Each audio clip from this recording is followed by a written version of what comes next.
Hello, Hillside. Once again, my name is Pastor Ron, and I'm here with Daryl Sieplinga, who's the president of the council at Hillside. And it's time once again for a council update. We met last week Monday, or this past Monday. So, Daryl, you want to? Yeah, thanks, Ron. And thanks for continuing to tune in to these. We hope that they're informative and worthwhile. And certainly, if you need different or other information, contact us and let us know. But with that in mind, as we start all of our council meetings looking at, who's, new members in, some transfers out perhaps. This month we had listed those recent professions of faith, and it caused me to reflect on what a wonderful thing that is. Ron, don't take this wrong, but after watching the video of those professions of faith, I thought we could have just said amen at the end of that video and been done, had a great worshipful experience. So that was fun to do at council meeting.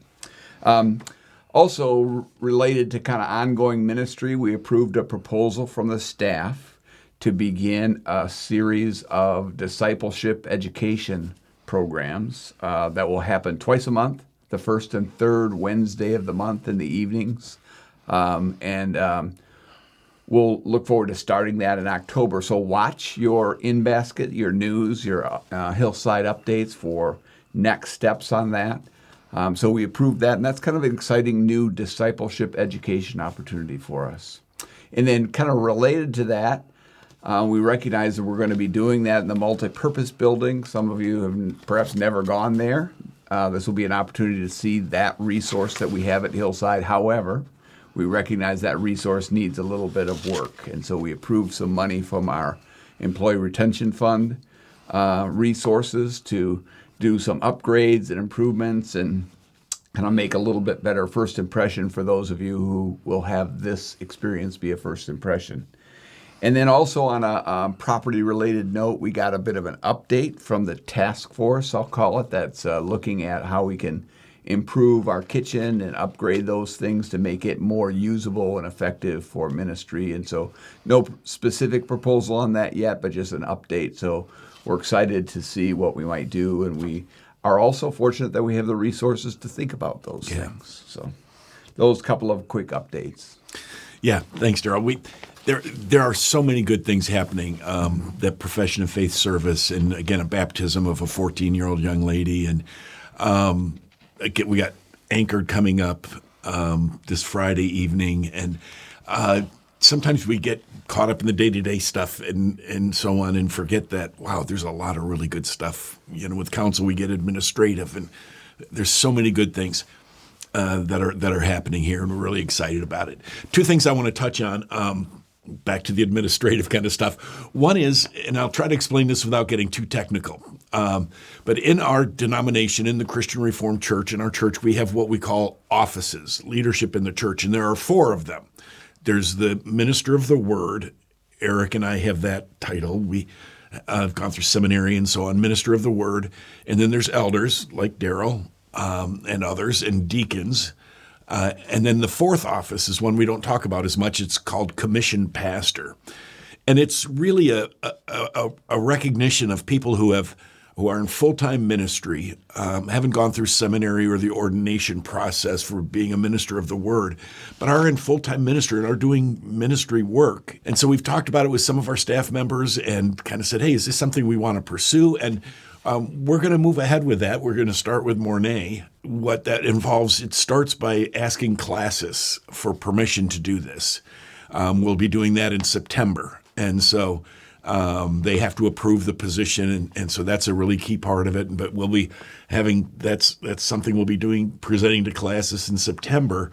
And then in October, if they approve that in September and October, probably would be the time where there would be an examination for Mornay. And so that's a little bit frightening for him, but he'll do great. He's wonderful and so on. And I just think it would be a way of affirming him, of recognizing the ministry that he does here. We're talking with other staff members. I think Kirk is interested in this process. I spoke with him just the other day, and he was kind of saying, yeah, maybe this is a good time to do that. So we'll keep you updated on those, but it's I think important that we recognize that we've got some really good, gifted folks here, and we want to affirm them in their gifts and in their ministry. The other thing we talked about some was, again, the Human Sexuality Report and what Synod, the largest gathering of churches in our denomination, did with it this past summer and so on. And again, let me try to give a real quick overview and try to do this as clearly as I can and see if it makes sense. So again, what Synod has said is what was traditionally always the church's position of saying homosexual activity is outside of God's will. It's something that's a sin, and we at Hillside have held that position. We continue to hold that position. That's not what we're discussing. We want to be welcoming to homosexual people. We want to love homosexual people. If we're going to call them to celibacy and say, you know what, God, that's what God calls you to, then we want to walk with them and encourage them and strengthen them. So we want to be a place where again, everybody has a place, and we're all strugglers and trying to become faithful to what God is calling us to do. And so, so we call ourselves, we say we're welcoming but not affirming. And that hasn't changed. That's been our position. And that's not what we're discussing. So we're spending a fair amount of time on it, but it's a pretty specific question that we're talking about. And that is specifically, what about leadership? And particularly, what if somebody in leadership says, I'm not sure that I think that's what the Bible's really saying about this subject. I'm not sure that I agree with this. And can they continue to serve in leadership? In the past, they've been able to. And Synod has done some things that raise the question of that. And so that's what we're dealing with specifically, all right? It's that specific question about can leaders who have questions about this continue to serve, continue to lead and be in those offices of elder and deacon and so on. So, I want to highlight that because I don't want us to lose sight of all the good things that are happening here or make it seem like, oh, there's all sorts of questions going on out there. There's some good questions, and we're not the only ones asking them. There are others in our classes. We've had meetings with other churches. There are other individuals that we have. In fact, on Sunday, I'm going to talk with another church just to kind of fill them out on my experience from Synod and so on. And so we're figuring this out together. We apologize that it's slow to give specifics, but again, it's only on this specific question of leadership and what happens there that we're really discussing these things. So hopefully that'll let you know. And for the most part, nothing really changes. We're still Hillside. We're still doing what we've done, and Jesus Christ is still Lord, and we still love each other and want to create a place that is welcoming, and we want to grow deeper in following Jesus, and we want to impact our community and be good neighbors. And so, there's just a lot of great stuff going on, and we are more excited about that than anything else. Thanks for that reminder, Ron. It's hard when this denominational distraction takes our eye off what's important. And to that end, we talked in council about how we can maybe shift gears a little bit so that we can move on to supporting ministry, moving ahead to what we're called to do. And but we can't ignore what's happened. And so, we've been given a set of guidelines for the denomination. We have to address those with integrity. And so we want to make sure we do that. But we don't want that to be the sole discussion, even though these updates feel like that's all we've talked about. And I feel bad about that because we have so many good things going. So we have a long-range planning committee at church. Ken Tameling, the former president of council, chairs that long-range planning committee. And so we invited Ken to come to our council meeting to talk about how might the long-range planning committee and council work together to move this discussion outside of council meeting, engage the congregation in that conversation, and make some key decisions so that we can say, here, Hillside will continue to be what Hillside is. How do we do that in the most effective way, remaining, keep maintaining our integrity about how we answer questions and relate to each other? And how do we make sure that we can be a congregation that welcomes all people and all people of a variety of opinions on a variety of topics? There's way too much division happening in many places, and we want Hillside to be a community of that comes together under the banner of Jesus Christ in terms of what we do and how we serve. So a reminder, we're going to keep at the center of that our mission, and I'm going to read this so I don't get it wrong, how we strive to follow Jesus, love others, and build authentic community.